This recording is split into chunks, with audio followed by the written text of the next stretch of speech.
Sir मैं निर्दोष हूं सर। मैंने किसी का खून नहीं किया सर। जानते हो ये क्या है? डीएनए रिपोर्ट है सर। फिर तो तुम्हें ये भी पता होगा कि इस रिपोर्ट में क्या लिखा है। और फिर भी तुम चाहते हो कि मैं मान लूं कि तुम निर्दोष हो, तुम गुनहगार नहीं हो। सर आपने हमेशा हमें ये सिखाया सर कि सच से बड़ा दुनिया में कुछ भी नहीं है सर। इस केस की भी यही सच्चाई है सर। मैंने किसी का खून नहीं किया सर, मैं सच कह रहा हूं। अगर तुमने खून नहीं किया है तो फिर तुम्हारा खून उस हथियार पे कैसे पंकज? मुझे नहीं पता सर। कैसे नहीं पता तुम्हें? हा? ये जो तुम्हारे हाथ पर चोट लगी है, ये जो खून का निशान है, वो चीख चीख के कह रहा है कि गुनहगार तुम ही हो पंकज, तुम हो। सर मैंने आपको बताया था सर, मैं ऑटो से जब ब्यूरो आ रहा था सब कब कटा था सर।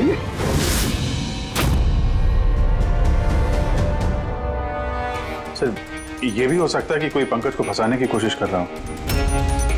पंकज, इस आदमी ने तुम्हारा हाथ काटा था, शायद वही तुम्हारे खून का सैंपल लेके गया हो क्राइम सीन पे डालने के लिए। सर नहीं सर, सैंपल नहीं हो सकता उसके पास। उसने जैसे ही मेरा हाथ काटा था सर तो वो चला गया था और खून तुरंत नहीं आया था सर, थोड़ा टाइम लगा था। उसके पास मेरा सैंपल नहीं हो सकता सर। अगर तुम्हारा खून किसी ने नहीं लिया तो फिर तुम्हारा खून क्राइम सीन पर सिर्फ एक ही तरीके से जा सकता है पंकज, और वो भी तब जब तुम वहां खून करने गए थे तब। ये क्या बात हुई सर? सर अगर पंकज को झूठ बोलना होता, हमें गुमराह ही करना होता तो ये बोल सकता था कि इसका सैंपल कोई लेके चला गया है, मगर इसने सच बोला। इसका सच कोई मायने नहीं रखता क्या सर?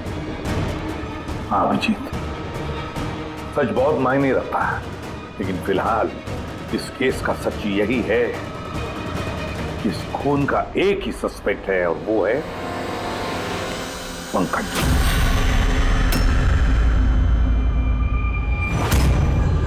मैं तुम्हें सीआईडी से सस्पेंड कर रहा हूं। सर मेरा यकीन कीजिए सर, मैं सच कह रहा हूं। मैंने खून नहीं किया, मुझे मेरे पिताजी की कसम है सर। पंकज, तुम्हारी गन और बैच। सर, एक बेटा अपने पिता के श्राद्ध के दिन उसकी झूठी कसम कैसे खा सकता है सर? मैंने तुमसे नहीं पूछा फ्रेडी। गन और बैच।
ये गलत हो रहा है,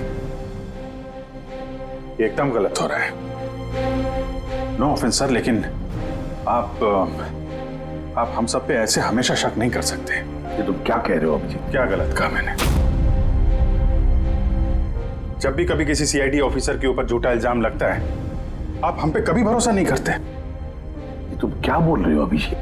मुझे तुमसे ये उम्मीद नहीं थी। हमारी भी थोड़ी बहुत उम्मीद है सर आपसे।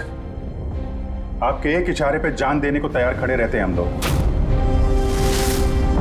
तो क्या इतनी सी उम्मीद रखना गलत है कि हमारे बुरे वक्त पे आप हमारा साथ देंगे, हम पे भरोसा रखेंगे? तो क्या मैं साथ नहीं दे रहा?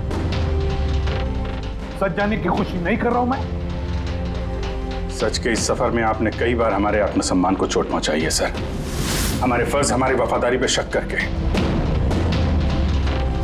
जब मुझ पे झूठे इल्जाम लगे थे, आपने मुझ पे भरोसा नहीं किया था। और जब तक अभिजीत निर्दोष साबित नहीं होता, उसे जेल में ही रहना होगा। जब दया पे झूठे इल्जाम लगे, आपने इस पे भी भरोसा नहीं किया। मगर शायद आप ही एक बात भूल गए, एक बार आप पे भी ऐसा झूठा इल्जाम लगा था।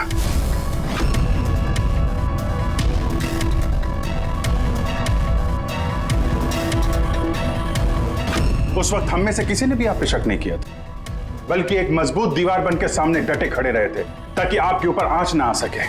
तो क्या आप वो हमारी हिम्मत, वो ताकत नहीं बन सकते सर? अभिजीत, मुजरिम से भी ज्यादा खतरनाक होता है एक इमोशनल सीआईडी ऑफिसर। तुम इमोशनल बन गए हो अभिजीत। मैं तुम्हें इस केस से हटा रहा हूं।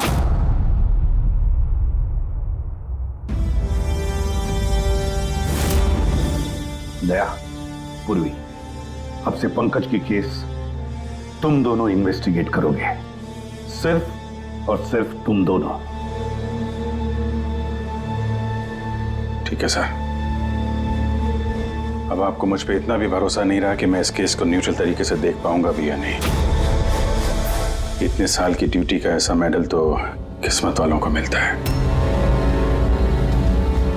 Thank you sir.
अपनी पीठ मेरी तरफ करके खड़े हो जाओ। चलो ये भी करके देख लेते हैं।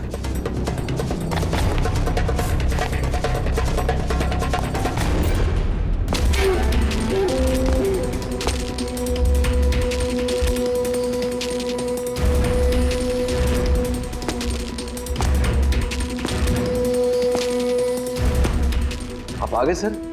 मैं आप ही का इंतजार कर रहा था। आप देखिए वहां फाइल पड़ी है, उसमें पूरा फाइनेंशियल प्लान पड़ा हुआ है और मुझे पूरा यकीन है कि आपको बहुत पसंद आएगा।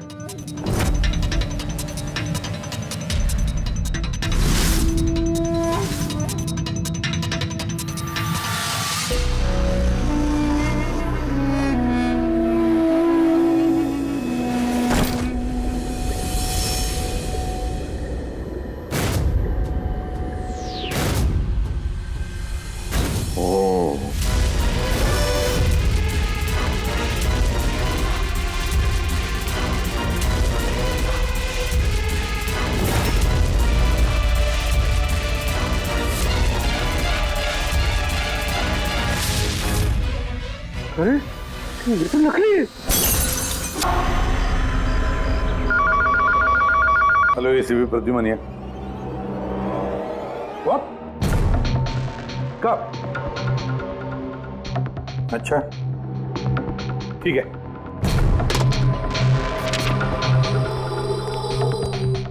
दया, अभिजीत, विक्रम विजय का खून हो गया। विक्रम विजय, वो हवाला कांड वाला सर? वही विक्रम विजय आज तक कानून से बच के भाग रहा था। आज उसका कत्ल हुआ उसके ही घर में। एक न एक दिन तो ये होना ही था सर, इतने सारे दुश्मन पाल रखे थे उसने।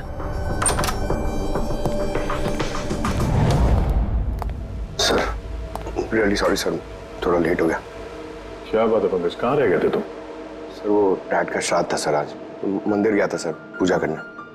ठीक है, और ये हाथ में क्या हुआ? अरे सर ये आते हुए लग गया, मामूली चोट है, इतना जोर से नहीं लगा सर। ठीक है, तैयार हो जाओ, एक मर्डर केस आया हुआ है। अब ये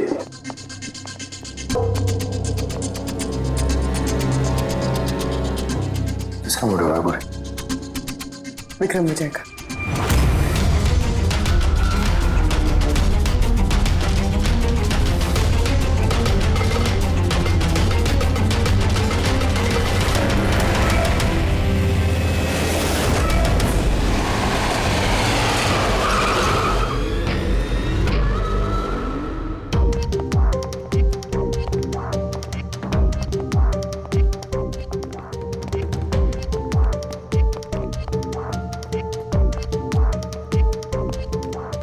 सीआईडी? जी हाँ। सर मैं गोपाल हूँ, विक्रम सर का मैनेजर। ये तीनों कौन? ये मोहित, विशाल और ये राघव है, ये सर के सिक्योरिटी गार्ड्स हैं। और आप? ये विक्रम सर की वाइफ हैं, मधु मैडम, और बाकी सब स्टाफ है। बॉडी कहाँ है? सर बॉडी अंदर है। ये गर्दन पे वार किया है और पेट और छाती पे भी मारा है। वो नहीं पक्का करना चाहता था कि किसी भी तरीके से ये बचने ना पाए।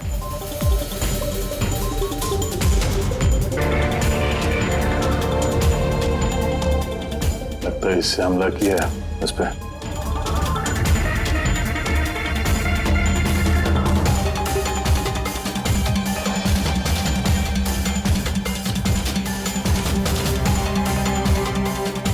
विक्रम के फोन पे आखिरी मैसेज किसी अननोन नंबर से आया।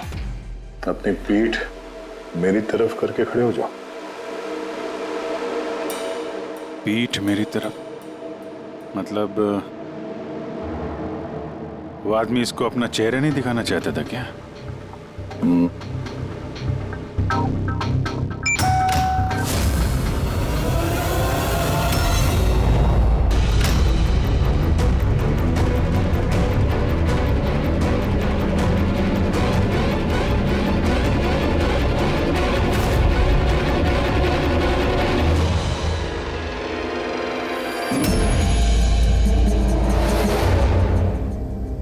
ये देखिए सर, फुलदान में से मुझे क्या मिला है? Audio recording device. Audio recording device? इस कमरे में जो भी बात हो रही थी वो कोई सुन रहा था। सर मैं उसका नाम तो नहीं जानती, पर वो जिस तरीके से तैयारियां करवा रहे थे उस हिसाब से तो लग रहा था जैसे वो उनका बहुत खास क्लाइंट हो और वो सिर्फ विक्रम से ही मिलना चाहता था। ये क्लाइंट विक्रम के कांटेक्ट में आया कैसे? सर मेरी वजह से। उसने मुझे पहले कांटेक्ट किया था। वो विक्रम साहब का पूरा इतिहास बहुत अच्छी तरह से जानता था और विक्रम सर उसके इस होमवर्क से बहुत इम्प्रेस हुए और उन्होंने मुझसे मीटिंग फिक्स करने के लिए कहा। तो आप उससे पहले मिले थे? नहीं सर, उसने कॉल किया था और वो भी प्राइवेट नंबर से।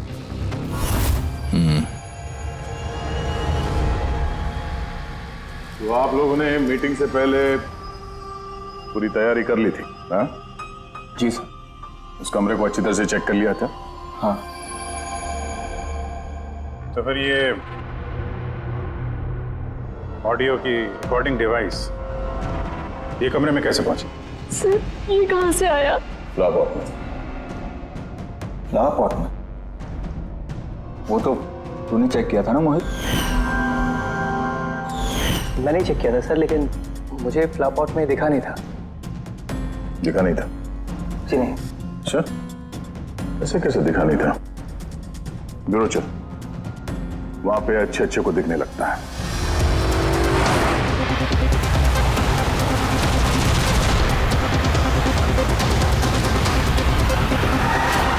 मोहित पे नजर रखना। गोली मत चलाना। कैलाश सर, आप कौन है? ये सीबीआई ऑफिसर हैं कैलाश जी। कैसे है सर? बढ़िया। क्या बात है सर, आपने अचानक रास्ता रोक लिया? अभिजीत, मुझे वो आदमी चाहिए जो तुम्हारी सीआईडी की गाड़ी में बैठा है। मोहित?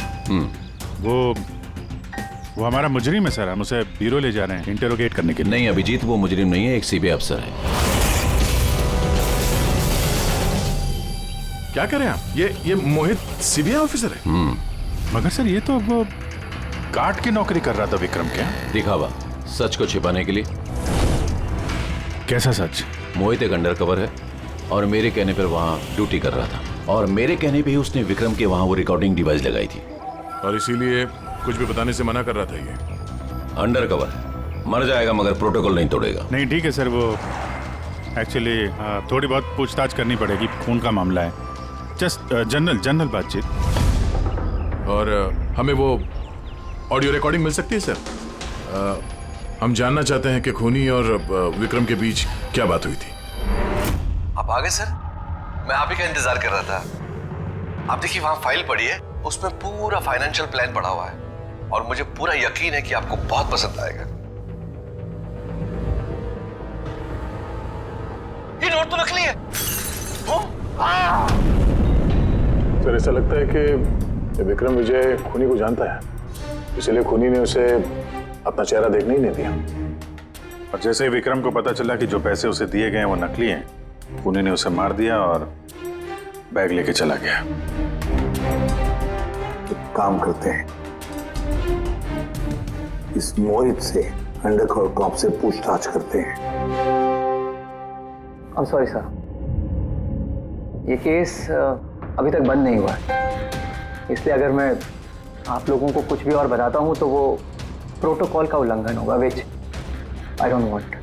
देखो मोहित, मैं तुम्हारे प्रोटोकॉल की इज्जत करता हूँ, मगर कोई तो ऐसी चीज होगी ना जो तुम्हारी इन्वेस्टिगेशन के दौरान तुम्हें मिली हो, मगर तुम्हारे प्रोटोकॉल के दायरे में होने के बावजूद भी तुम हमें बता सकते हो। कुछ तो बताओ जिसके जरिए हम खूनी तक पहुंच सके। मैं आप लोगों को केवल इतना बता सकता हूँ कि पिछले काफ़ी सालों से सीबीआई इस विक्रम विजय के पीछे लगी हुई थी। आज से 15 साल पहले, सन 2002 में सीबीआई ने एक अंडरकवर ऑफिसर को भी विक्रम विजय के पीछे लगाया था, कुछ खास सबूत इकट्ठा करने के लिए, लेकिन कुछ हासिल नहीं हुआ और अनफॉर्चुनेटली हमारे वो ऑफिसर मारे गए। एक मिनट, नाम क्या था इस ऑफिसर का? इंस्पेक्टर अधिराज।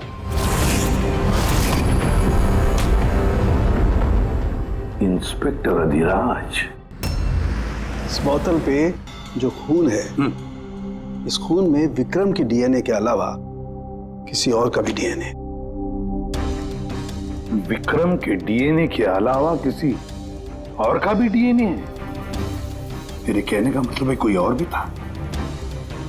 कौन था सालुंखे? तो अपने क्रिमिनल डाटाबेस में कंपेयर करके देखा, मैच करके देखा तूने? उसकी जरूरत नहीं पड़ी। जरूरत नहीं पड़ी का क्या मतलब है सालुंखे? किसका डीएनए है वो? वो डीएनए पंकज का है। व्हाट? वो डीएनए पंकज का है? हमारे पंकज का? हमारे पंकज का। यार ये कैसे हो सकता है? CID officer Pankaj, CID officer Pankaj खून कर सकता है?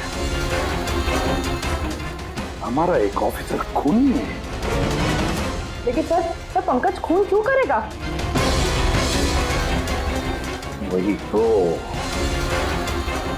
सीआईडी ऑफिसर खून क्यों करेगा? सर, विक्रम के घर से 1 किलोमीटर की दूरी पर पुलिस को एक लावारिस मोटरसाइकिल मिली है सर। किसकी मोटरसाइकिल है वो? सर वो पंकज की है।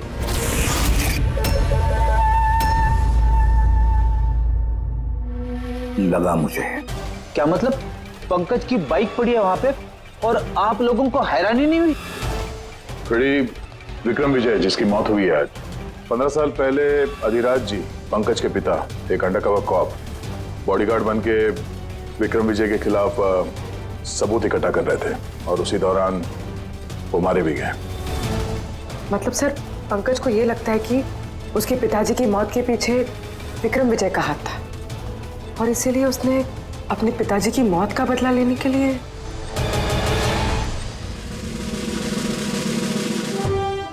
पंकज कहाँ है?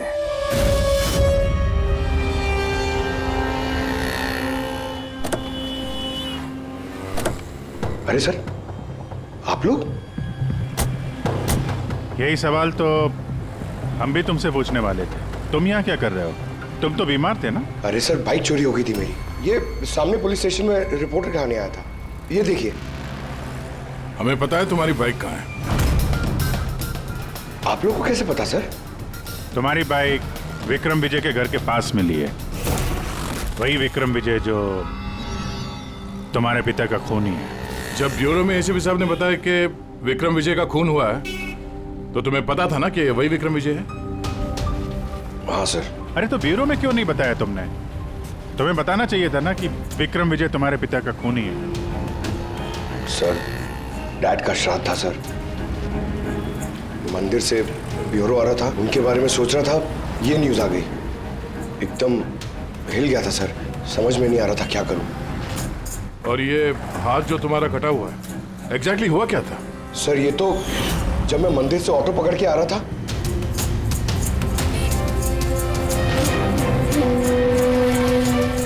क्यों साहब? तो एक अनजान आदमी ये घाव देके चला गया, यूं ही बेवजह। सर मैं जानता हूँ यकीन करना थोड़ा मुश्किल है, लेकिन सच यही है सर। पंकज यार, तुम तो हमेशा बाइक पे ब्यूरो आते थे ना, अचानक ऑटो में कैसे आया? अचानक नहीं सर, मेरी बाइक तो 2 दिन से खराब पड़ी है। तो तुम्हारी खराब पड़ी हुई बाइक कोई लेकर गया, उसने उसे रिपेयर करवाया और ठीक होने के बाद उसे एक लावारिस जगह पे छोड़ दिया। वो भी संयोग से एक ऐसे इंसान के घर के पास छोड़ दिया जिसका आज ही खून हुआ और जो तुम्हारे पिता का खूनी भी है। सर, आप लोग मुझ पे शक कर रहे हैं? आप लोग को लग रहा है उस विक्रम विजय को मैंने मारा है?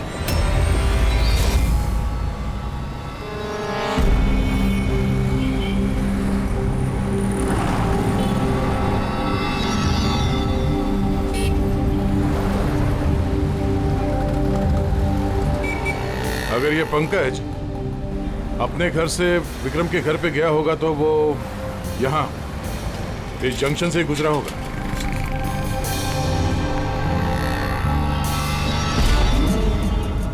सर, सिग्नल पे सीसीटीवी कैमरा लगा हुआ है।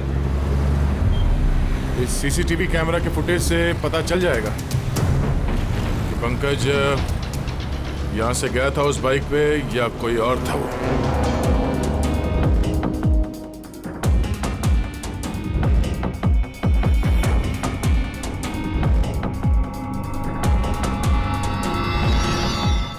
एक मिनट रिवाइंड करना, पॉज करना। सर ये देखिए, कि पंकज की तरह नहीं लग रहा है। बाइक का नंबर है XYA4784। सर, पंकज की बाइक का नंबर भी यही है। पूर्वी, ये पंकज इतनी लापरवाही तो नहीं कर सकता कि एक जुर्म करने के लिए जाते वक्त सड़क पे एक और जुर्म करे, सिग्नल तोड़ने का। जरूर कोई है जो पंकज को फंसाना चाहता है और उसी ने ये सिग्नल भी तोड़ा है ताकि हमारा जो शक है पंकज के ऊपर वो और मजबूत हो जाए। मगर सर, पंकज को कौन फंसाना चाहेगा? शायद इसका कोई पुराना दुश्मन। सर, मेरा ऐसा कोई पुराना दुश्मन नहीं है जो मुझे फंसाने के लिए ऐसी साजिश रचेगा। सर, पंकज, दिमाग पे जोर डालो, कोई तो होगा। नहीं सर, अगर तुम्हारा कोई दुश्मन नहीं है तो फिर ये खून तुमने ही किया है। तुमने अपने पिताजी की मौत का बदला लेने के लिए, और वो भी उनकी बरसी के दिन। सर, मेरा बदला लेने की कोई मेंटालिटी नहीं है सर। मैं खूनी नहीं हूं सर, मैं एक सीआईडी ऑफिसर हूं। जहां तक पिताजी की बात है सर, मैंने तो उन्हें ठीक से देखा भी नहीं। सर मुझे तो ऐसा कुछ याद भी नहीं है जो उन्होंने हमारे साथ कोई अच्छा टाइम स्पेंड किया हो या हमारे साथ रहे हो। सर उन्हें तो फर्क भी नहीं पड़ता होगा कि उनका कोई बेटा है जिसे उनकी जरूरत भी है। सर मतलब तुम्हारे पिताजी के साथ तुम्हारे संबंध अच्छे नहीं थे? सर वो एक अंडरकवर कॉप थे सर। वो ज्यादातर अपने काम में ही बिजी रहते थे। घर गृहस्थी परिवार बच्चे इनसे उनका कोई लेना देना नहीं था सर। मुझे तो सिर्फ मेरी माँ ने पाला है सर। लेकिन फिर भी पंकज, तुम्हारी अपनी पिताजी के साथ कुछ ना कुछ तो यादें जुड़ी होंगी ना? कुछ भी? बस सर थोड़ा सा याद है मुझे सर। मुझे मेले में ले जाते थे सर वो, मगर मेले में ले जाने से पहले सर वो मुझे हॉस्पिटल ले जाते थे हमेशा। हॉस्पिटल में? वो क्यों? शायद बचपन में वो बहुत बीमार रहता था और वो हॉस्पिटल ले जाते थे और मुझे बहुत दर्द होता था सर। दर्द? पंकज, कहाँ दर्द होता था? सर पीठ में, यहाँ पे सर। पीठ में? पंकज, डॉक्टर क्या करते थे पीठ में? नहीं सर, ऐसा कुछ याद नहीं आ रहा सर। याद करो पंकज, याद करो। सोचो क्या करते थे? तुम्हारी पीठ में इंजेक्शन लगाते थे या पीठ में से खून निकालते थे? क्या करते थे? याद करो। Sir sir sir drill machine से कुछ करते थे सर हॉस्पिटल में। क्या कहा? ड्रिल मशीन से? और उसके बाद तुम्हें पीठ में दर्द होता था? बहुत दर्द होता था सर। मैं हफ्तों तक सीधे बैठ भी नहीं पाता था। और फिर घर जाने के बाद तुम्हें नींद सी आती थी? कुछ अजीब सा लगता था? चक्कर आता था? हाँ सर। सर मेले में भी जब मैं घूमने जाता था तो नींद में ही रहता था सर। ऐसे चक्कर आते रहते थे सर बस। लेकिन सर इस बात का इस केस से क्या लेना देना? लेना देना है बॉस।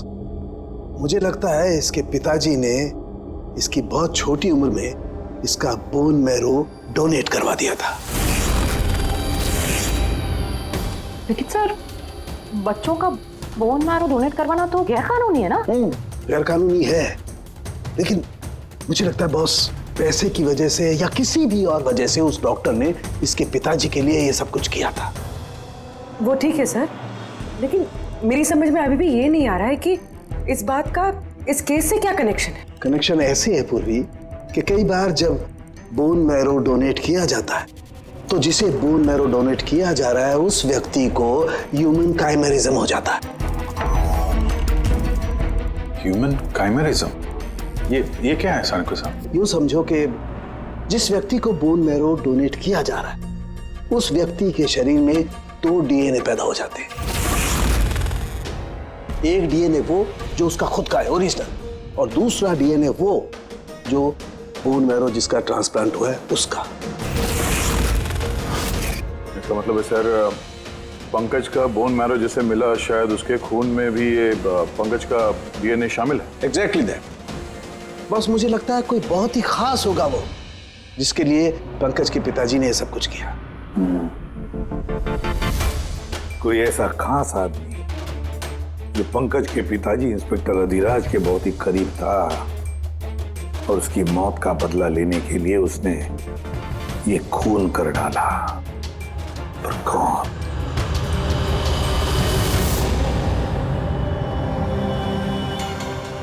दया। Hi sir. Hello Abhijeet. Hi Daya, कैसे हो? गुड। सॉरी आपको यहाँ ऐसी जगह पे बुलाना पड़ा। अभिजीत, जो इन्फॉर्मेशन तुमको चाहिए थी वो ना तो सीआईडी ऑफिस में दी जा सकती थी और ना मेरे ऑफिस में। थैंक यू सर आपकी मदद के लिए। पंकज एक ईमानदार ऑफिसर है सर, और आपकी मदद से शायद हम उसकी बेगुनाही साबित कर पाए। अभिजीत, तुम्हें याद है एक खतरनाक मुजरिम था राका, उसको पकड़ने में तुमने मेरी मदद की थी, तो समझ लो मैं उसी का बदला चुका रहा हूं। दोस्ती में बदले नहीं चुकाए जाते सर। एक्चुअली हमें पंकज के पिता इंस्पेक्टर अधिराज जी के बारे में जानकारी चाहिए, जितनी भी आप दे सकें। आपने काम किया है ना इंस्पेक्टर अधिराज के साथ? हाँ दया, अधिराज बहुत ही ईमानदार अफसर था और बहादुर भी। मुझे तो ये कहने में गर्व होता है कि हमने एक साथ काम किया। सर एक्चुअली हमें ये पता करना था कि उनके अंडर कवर मिशन के दौरान उनके कभी किसी से कोई खास रिश्ते बने थे। I mean, कोई नया परिवार, ऐसा कुछ। अभिजीत, ये जो अंडरकवर की दोहरी जिंदगी होती है, मुश्किल होता है जीना। एक पुलिस वाला भी तो इंसान ही होता है ना, और उसे भी वो चौकट कभी कभी नहीं लगनी चाहिए जो वो लांग गए। मतलब उनको भी किसी से प्यार हुआ था? उनका कोई दूसरा परिवार भी था? हाँ, अधिराज की दूसरी पत्नी बच्चे को जन्म देने के बाद गुजर गई। ओह, और अधिराज जी की मौत के बाद इस दूसरे बच्चे का क्या हुआ? ये राज हमेशा राज ही बना रहा कि अधिराज ने उस दूसरे बच्चे को कहाँ रखा, कैसे पाला, और वो बच्चा कहाँ गया, कभी किसी को नहीं मिला। और ये जो बच्चा है दूसरी शादी से, क्या उम्र रही होगी उसकी? ये पंकज से कोई 2-3 साल बड़ा होगा। शादी पंकज की माँ से पहले हुई थी, पर बच्चा दूसरी बीवी से पहले हुआ था। शायद उसे कोई बीमारी होगी जिसकी वजह से अधिराज जी ने पंकज का बोन मैरो उसे दिलवाया होगा। और अपने पिता की मौत का बदला लेने के लिए खून शायद पंकज के सौतेले भाई ने किया है। पर अब सवाल ये उठता है कि पंकज का ये सौतेला भाई है कौन और अभी कहाँ है? मुझे कुछ अंदाजा हो रहा है कि क्या हुआ होगा उसके साथ। कैलाश जी, हमें एक मदद और चाहिए। इस अंडर कवर मिशन के दौरान और कौन कौन लोग थे आपके साथ, उन सब की जानकारी चाहिए, और अधिराज जी की पूरी कुंडली भी। अभिजीत, ये जरा मुश्किल होगा। जानता हूं सर, ये थोड़ा मुश्किल है, लेकिन किसी की बेगुनाही साबित करनी है, और आप यकीन रखिए सारी इंफॉर्मेशन हमारे बीच में रहेगी बस। ओके। अरे यार, और कितना इंतजार करना पड़ेगा? ये लोग टाइम पे आते क्यों नहीं?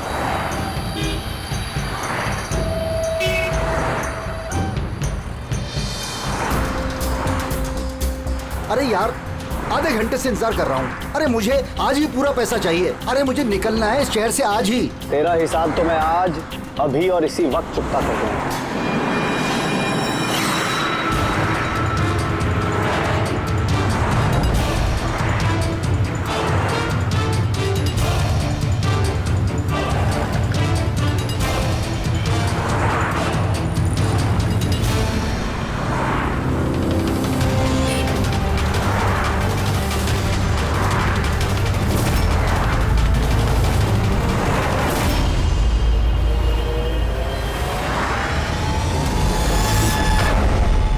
तेरा अकाउंट सीआईडी बंद करेगी। ये सर के सिक्योरिटी गार्ड्स हैं।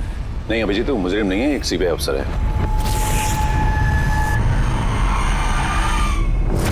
पिता के कर्ज को पूरा करना हर बेटे का धर्म होता है सर, और जो बेटा ऐसा करता है वही अच्छा बेटा कहलाता है, और वो हूं मैं। तुमने तो किया नहीं, मैंने लिया अपने पिता की मौत का बदला। देखो मोहित, तुम दोनों के पिताजी इंस्पेक्टर अधिराज एक नेक, ईमानदार और बहादुर इंस्पेक्टर थे। क्या लगता है तुम्हें, उन्हें तुम जैसे मुजरिम बेटे पर गर्व होगा या पंकज जैसे ईमानदार सीआईडी ऑफिसर पर? तो सच बात तो यह है कि पिताजी को हमेशा से इस पंकज पर गर्व था, और प्यार भी वो इससे ही ज्यादा करते थे। मुझे तो उन्होंने अनाथ आश्रम में डाल दिया था सर,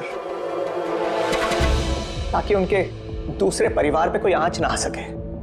वो ये बात बताती तो हमारे पास आई क्यों नहीं? मैं तो भाई हूं तुम्हारा यार। हम दोनों मिलके पकड़ते विक्रम को, और कानून के रास्ते। नहीं चाहिए थी मुझे तुम्हारी मदद। हमारे पिताजी के कातिल को कैसे पकड़ना है और कैसे उससे बदला लेना है, ये सारी प्लानिंग मैंने कर रखी थी सर, बहुत सालों से।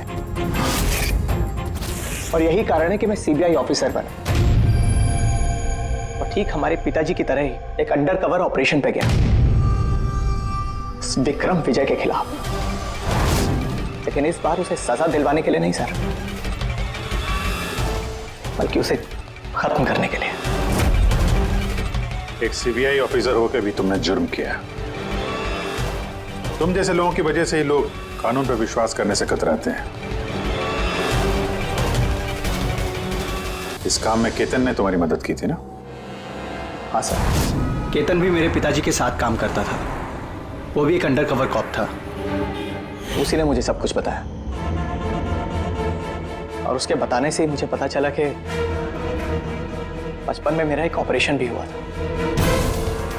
और जब तुम्हें पता चला कि तुम्हारे खून में 2 डीएनए, एक तुम्हारा दूसरा मेरा, तो तुमने खून करके मुझे ही फंसा दिया। हाँ, और इसीलिए मैंने अपना खून बहाकर और उसके बाद तुम्हारा हाथ काटा, ताकि एक तीर से 2 निशाने लग जाए। मेरे दोनों दुश्मन, हमारे पिताजी का कातिल वो विक्रम विजय। हेलो कैलाश सर, मैंने विक्रम विजय के रूम में ऑडियो डिवाइस लगा दिया।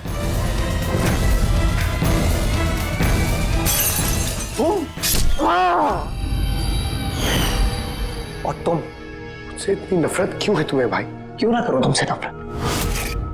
आज तक सब कुछ तो तुम्हें मिला है। हमारे पिताजी का नाम, उनका प्यार, उनकी इज्जत, सब कुछ। और दुख की बात तो यह है कि ये सब कुछ मिलने के बाद भी तुम्हें इतना सा भी होश नहीं था कि हमारे पिताजी का कातिल है कौन। अगर आज मैं नहीं होता तो हम दोनों के पिताजी का कातिल आज भी जिंदा होता और खुला घूम रहा होता। और तुम्हें क्या मिला हुआ है? जेल? और खून करके तुम्हारे पिताजी को क्या मिला मरने के बाद? शर्मिंदगी? सर एक बात पूछ सकता हूं आपसे? आप लोग मुझ तक पहुंचे कैसे? क्योंकि मैंने कोई कसर नहीं छोड़ी थी सारे सबूत पंकज के खिलाफ करने में। मोहित, हम जानते थे कि पंकज ऐसा कभी नहीं करेगा।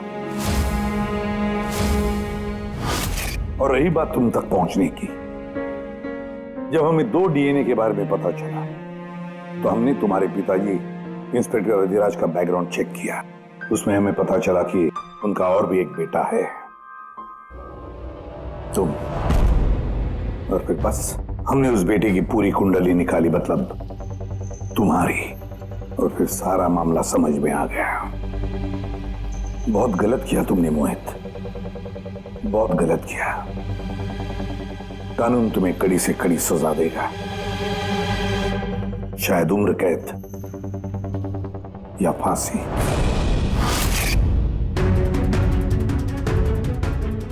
रेडी?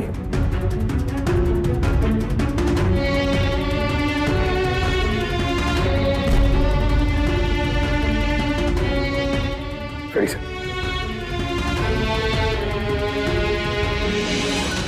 मैं जानता हूं तुम्हारे दिल में सिर्फ मेरे लिए कड़वाहट है, मगर मुझे पता ही नहीं था कि मेरा कोई एक भाई है। मुझे नहीं मालूम कि तुम्हारे साथ क्या होने वाला, मगर तुम एक बात हमेशा याद रखना, मैं तुम्हारा इंतजार कर रहा हूं। I'll wait for you.